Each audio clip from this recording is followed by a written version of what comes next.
everyone. Welcome back to the Everyday Night. I'm Jeff. And I'm Joe.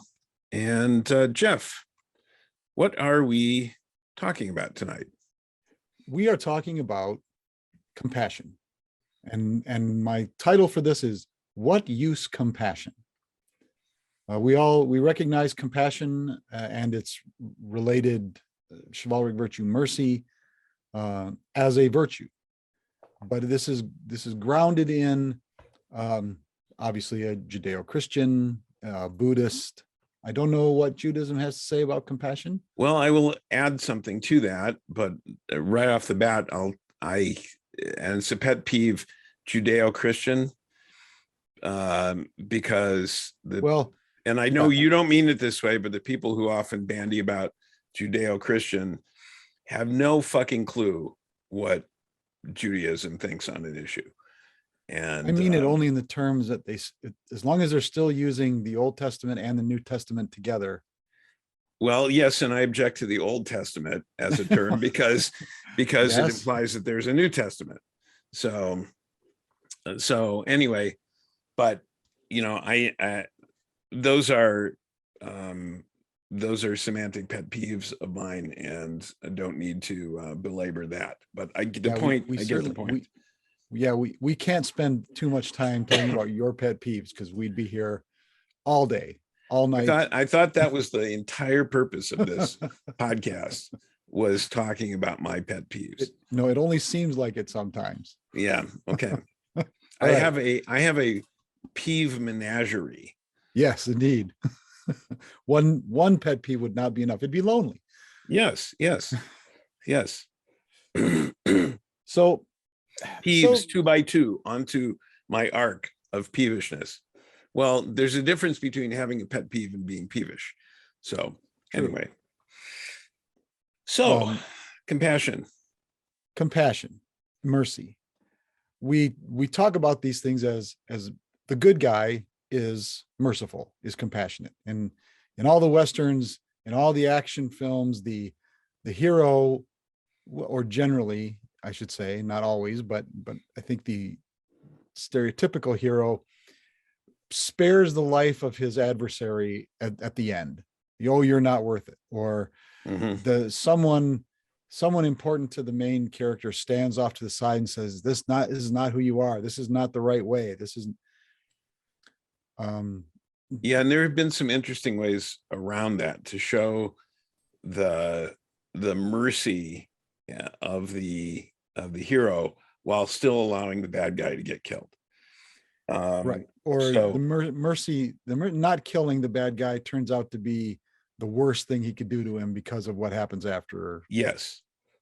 And in the recent reboot of Magnificent Seven, when Denzel Washington isn't going to kill the bad guy at the end, but then the bad guy is secretly pulling a gun, and the woman who was wrong shoots him and ends up saving Denzel Washington and avenging her husband. And so, or in a production I saw of Cyrano de Bergerac at the Shaw Festival, wonderful Shaw Festival in Canada. Brilliant translation. And in one of the opening scenes where Cyrano is composing a ballade while fencing, and I touch, and in many versions of it, his final touch is killing the guy. But in this version, his final touch was slapping him across the face. And then Cyrano turned and walked away, and the other guy tried to backstab him, and Cyrano do a wonderful reverse, essentially like a kind of a passato sotto in reverse direction. Okay. But he was defending himself then. So yes, so it's a common trope. Where the bad guy comes up with a secret weapon and he has to turn and kill him anyway after offering to spare his life. It reinforces how evil the bad guy is after having been shown mercy. He tries to kill the hero. So yeah. And while we're speaking about Cyrano for a moment, Yes. What are you drinking? Well, I have tonight in my semi-visible glass a Cabernet Sauvignon, and it's a Robert Mondavi, who I would never have thought of that. It's like a mass market Cabernet, but it's not very tannic. It's more fruit forward. If I didn't know, it's not quite as fruit forward as like a Shiraz, but it's not nearly as tannic as a really high quality Cabernet. But so it's very drinkable, more like a table wine. Okay. What are you drinking? I've got a Jameson's Irish whiskey stout version, which is it's Jameson's whiskey and aged in stout barrels. Nice. So it's got a very nice, rich, smoky kind of flavor back to it. So I really enjoy it. I'm almost out of it. Yeah. So, well, cheers.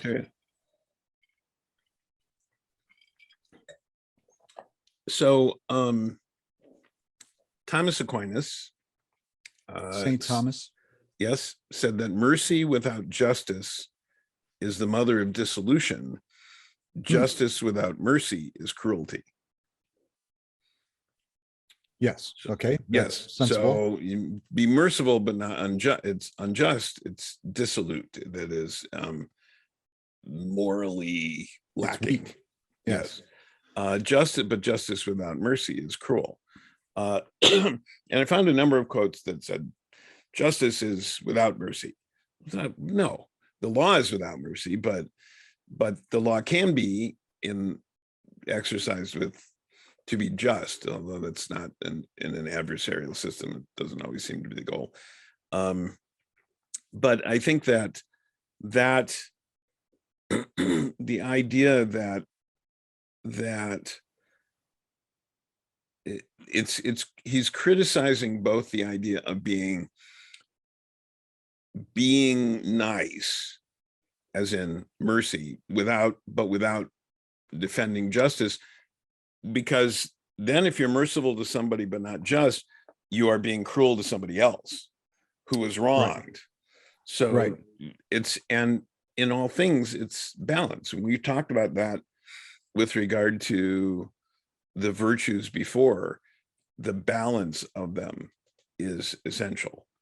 Yes. That if they don't temper each other, then any virtue taken to an extreme can actually be a vice. Right. When we talked about this originally, this subject, I had to think in terms of the Batman Joker relationship, where it's not so much a matter of compassion for Batman. It is simply a line he has drawn in the sand for himself, that he will not cross the line. He will not kill someone, even though he would have saved, probably over the years of his relationship with Joker, hundreds of thousands of lives. Yeah, many. So mercy it's not mercy, but in similar circumstance where well, it's vanity in some ways. Batman, well, in that case, yeah, code is in some ways vain. Now Superman has a similar rule, but he which was one of the problems that a lot of people had with the first Man of Steel movie, because he violated that. But because Superman always in the comics always found a way to avoid killing someone. But in this case, it was painful for him, but in some ways it was he wasn't murdering Zod. Right. He was defending other people. And we've talked about this in terms of self-defense before, And the extent of that, it can't be vengeance. It can be defense, but it can, if you go too far, you're crossing a line. And in fact, the commandment is often mistranslated as thou shalt not kill. It's actually thou shalt not murder. Right. And people get that wrong.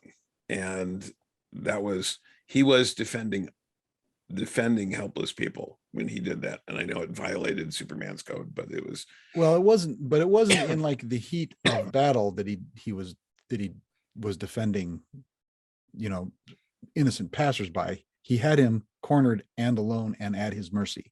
No, Zod was using his heat vision and trying to kill innocent bystanders, even though Batman had him in a headlock. Okay. I'm misremembering. In a headlock, and didn't care for the movie in general. So Zod wouldn't stop, so he exerted more force and broke his neck and killed him. Okay. Spoiler. Right. Yeah. I haven't seen this 10-year-old movie. Well, that's I misremember it then. But okay, so that then mercy and compassion in that case don't even apply. That was I mean, Superman going against his long-standing code, but under the circumstances, that mercy and compassion aren't even a part of the equation there. Right. Hillel, who according to tradition was born in Babylon 110 BCE, lived for 100 years. Scholar, sage, associated with the development of the Talmud, is well known for two sayings that are relevant to this. One is often referred to as the golden rule: that which is hateful to you, do not do to your fellow. Right. He said that is the whole Torah, the rest is explanation, go and learn. And in a lot of ways, compassion is a recognition of that. Yes. Yeah, it's the living out of it. Right. Now, he also said, if I am not for myself, who will be for me? And being only for myself, what am I? And that's, I think, also relevant, because if you're only for yourself, you won't have empathy, and empathy is the basis of compassion. Right. And empathy is necessary for living in a community. Yes, as we've talked before about the social contract. And but he also says, if I'm not for myself, who will be for me? And in some ways, that's being compassionate to yourself, showing yourself mercy. And I think people are in need of forgiving themselves and showing themselves a little compassion, given the past several years of everything that we've been dealing with. Well, yeah, like you say, balance is the thing. If you're not examining yourself, examining your motives, examining your actions for good or ill, to decide whether, well, I should forgive myself for this, as long as in the process of forgiveness of someone else, you make amends. You don't continue in a behavior. You try and fix it. I can forgive myself once I have amended my way. Yes. And we've talked about that when we've talked about my mother's 4 steps to forgiveness, or 4 steps of an apology. Admit you did something wrong, or you could even say made a mistake, but you did something wrong. Then apologize, promise to never do it again, and offer to make amends. And those 4 steps in that order. And because you can't, if you um, there's a difference between forgiving yourself and simply making excuses for your poor Right. choices. Yes. So, And you can't, if you're making excuses, you're not acknowledging the behavior. right. So that's, as you say, you can't do both.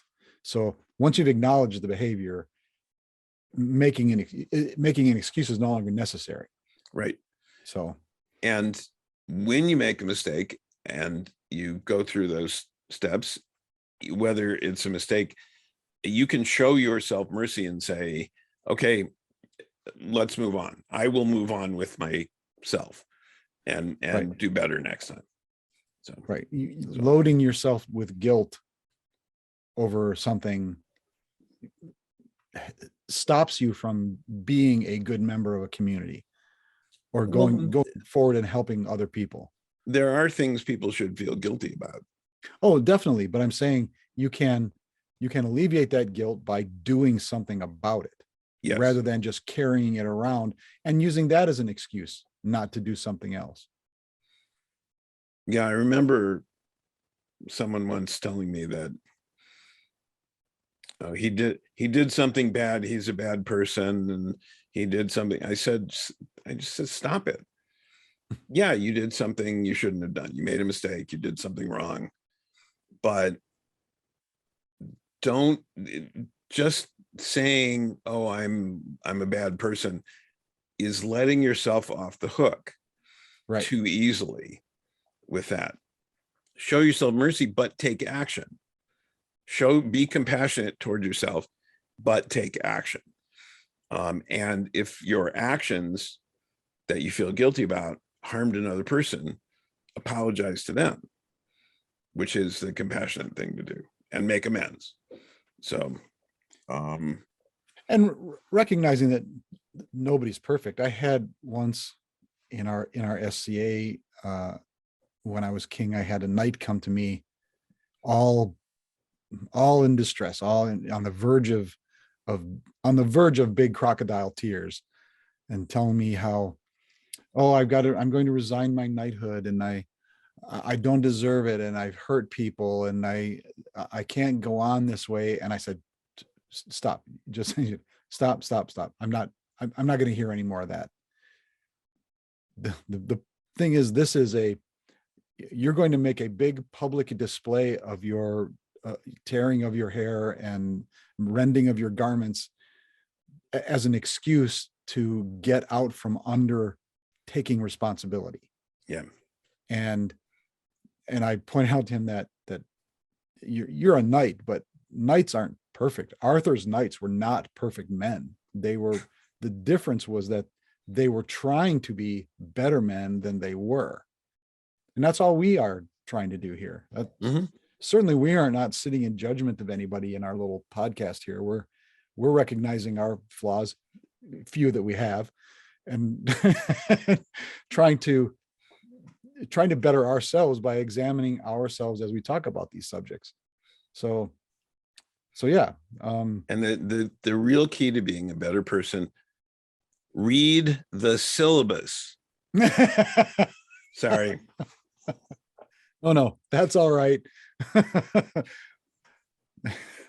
sure I've been grading a lot. So yeah, and I'm sure that you have shown compassion throughout your grading process when appropriate. Yes. Well, and actually, I tell students that, let me know if something's going on, that you need time, you need help, but don't tell me after the fact. Right. Because tell me before, do what you need to do.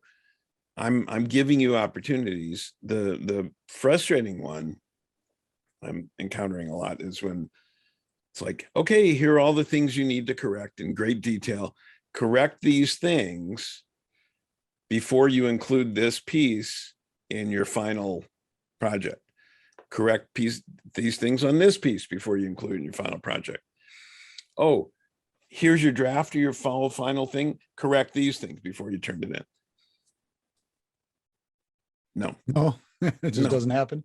No, sometimes, or they'll like correct one thing and not correct everything else. So Wow. I'm gonna, yeah, but I'm getting off track. But yeah, I had plenty of teachers who had zero compassion or demonstrated zero compassion. They may have had it, but they didn't demonstrate it to the students. And I may complain, but if, well, it's bitching actually, but if I lose sight of the fact that the people I'm teaching are adults and they have issues and they have problems and they're trying to do their best, then I'll be one of those teachers I didn't like. When it's clear that they're not trying to do their best, they're just trying to do whatever they can to get by. What you asked, what use compassion? What's the limit of compassion? If it's compassion without justice, or as St. Thomas Aquinas said, mercy without justice. If I am lenient to the point of being unfair to other students, Right. that is unjust. Right. Yeah. If other students are doing the work, Yes, in order to get the grade that they deserve, and others are not, and they're getting a grade that they don't deserve, you're right. That is an injustice. right. I was having a discussion with some other gentleman about mercy, and one individual spoke to, well, I deal justice, mercy is earned. And I took some issue with that. I said, no, mercy, I think by its nature is not earned. Mercy is something offered. Yeah. And it can be rejected and it can be undeserved, but mercy, you can't decide that you don't deserve mercy and still call yourself merciful. Right. And I know that in say in the SCA context, certainly had situations both giving and receiving in fighting when I had another person just completely dead to rights and just tap them and they acknowledged it, and that's demonstrating mercy on the field. Yeah. And people have done the same for me. But I also recall a case when you and I in a war melee walking across the field, and a fellow, you and I and one of your squires, as I recall. well, I think I just remember the two of us encountering someone who jumped out in front of us. Ha! And I think we both hit him in the leg at the same legs. Yes. He went down anyway. Yes. So, and I stepped in and blocked his sword, and you stepped in and blocked his shield. Yeah. Okay. Right. Something like that. And yeah, we basically had him. Yeah. And he said, for mercy. Yeah. And we said, do you yield? And he didn't say, yes, thank you. He didn't say, no, I prefer it. He said, hell no. And we both sort of, we looked at each other. And one went low, one went high, and we rolled him like a tumbleweed. So it's like, and you had it, we offered mercy. There was no contest here. There was nothing for us to prove. He certainly wasn't proving anything. And this is a question where mercy had to take a back seat to education. Well, it's not like we were doing permanent damage to him, but no. And we didn't like break his collarbone or anything. We both hit him on armored spots. Yes. We drove him to the ground. I think you hit him in the back of that, and I hit him in the stomach, and he folded over and rolled, is what I recall. So, and the best part of it was the look we exchanged. I remember that time was like, well, I guess that's it for this guy. Yeah. And so, but we offered mercy, Yeah. And And he that, rejected it. yeah, that says something about us, and said certainly his rejection said something about him. It might have served the world at large better if we'd have sought this guy out, if it were even possible. Yeah. Seek him out later and say, what did we learn today? Yeah, exactly. and what are you going to tell people next time they are at the mercy of someone and just refuse, out of some macho fantasy, refuse to yield? Yeah. To what point? Well, and who knows, maybe he listens to this and will envision himself in that situation and reach out to us and tell us what he learned. I've certainly, in the SCA context in general, just because we're playing a game here, right? It's a contest, and we compete fiercely. But at the end of the day, at the end of the bout, there's no courage displayed by fighting to the bitter end. Right. There's no, I'm not defending my country or my family or my home or any of that stuff. It's like we're playing tennis. That's all. And there's no reason. I'm not proving anything. I'm not building any sort of macho barricade around myself by refusing to yield when I've clearly been beaten. Yeah. There's no, and I will happily accept the mercy of an opponent who has beaten, has shown such skill that I cannot adequately defend myself. I will absolutely yield and accept the defeat. Why not? Yeah.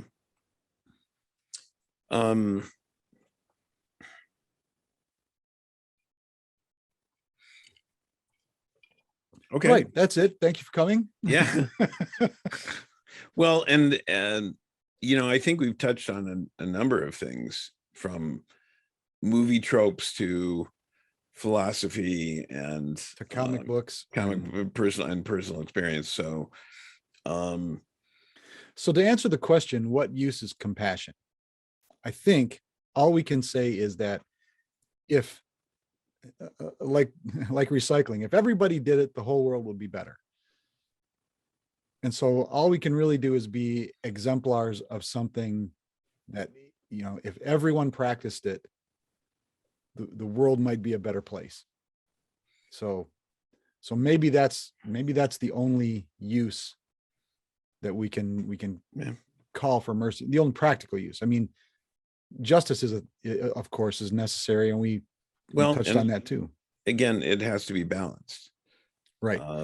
And showing mercy to the incorrigible, someone who is incorrigible and will almost certainly do harm if they are not stopped in a final fatal way. Well, that's the question that has to be asked. Yeah, and I think that we can, that the issue of capital punishment and versus life imprisonment and other things, that's another issue, and a lengthy debate. I think suffice it to say that each of the virtues acts as a balance to other virtues, and any one virtue taken to excess can be a vice. Yes. And as we've established. So when people talk about brutal honesty, they're usually emphasizing the brutal and not the honest. When people talk about blind justice, which means justice applied equally to everyone without regard for their economic or social status. Right. But too often I hear that talked about in the same vein as brutal honesty, as in brutal justice. And I think it has to be tempered with mercy. I might even say it's vengeance. Yes. Well, vengeance is not corrective. Vengeance is not remedial. Vengeance. Well, it's a final remedy for the malefactor, but it's not just. It's not And justice. it's not motivated by justice. It's not motivated by stopping the person. Right. It's motivated as retribution. Yes. And So we've discussed reprisal. that at length in the episode about the virtue of I might even offer, although I think we should try and wrap up. I might even offer that it takes a certain amount of courage to be merciful, to be compassionate, because in the case of meeting a foe or something, showing mercy and showing compassion opens the possibility that you may have to face them again, and you are willing to do that. That takes a certain courage. Mhm. To say, I will do this as many times as you require until you learn to do better, or fate takes a hand. Right. So Okay. So there's certainly a lot to chew on in this. yeah, and But this is yeah. not, I don't think, one of those questions that we could answer definitively, as so many of our subjects are. Well, and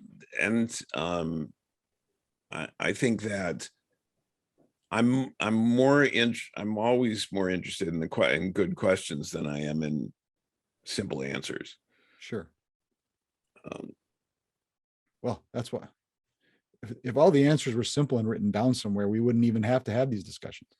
yes, and And all you I people do out there admit to would not being be, what's that? and I said, and all you people out there would not have the benefit of our Yeah, I do erudite discussion. I do admit to being suspicious of any one person, group following philosophy that claims to have all the answers.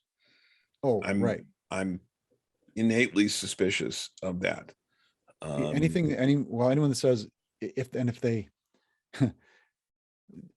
I have all the answers, and if I don't have it, you shouldn't be asking that question. Yeah, that yep. You're wrong for asking. Yeah, I tell my students to question everything. I tell them that I have questioned or disagreed with something on almost every page of almost every textbook I've ever read. And I expect them to do the same, question everything. Yeah. And me. And if I can't give you a good reason for my conclusions, then I'll revise my conclusions. And I do explain the difference, at least how I use the terms, difference between a conclusion and an opinion. A conclusion is based on data, based on facts and analysis. An opinion is a personal preference. So what's your favorite flavor of ice cream? The answer is an opinion. What's the most popular flavor of ice cream among Americans age 18 to 24 in the year 1923, based on sales data rather than survey data? That's a conclusion that you can figure out. So yeah, well, you can say, and really, I mean, if you're going to get technical, the answer to that question isn't the answer you're giving isn't what was most popular or what's the favorite ice cream. The answer was these sold more. Yes, that's all you can say. Because if the question was about preference, which people had a higher preference for something, that could be done through survey data, and that would be that might be a different figure than the sales data, because the people who prefer a flavor may not buy as much. It may be so yeah, this is a difference between that. And so question everything.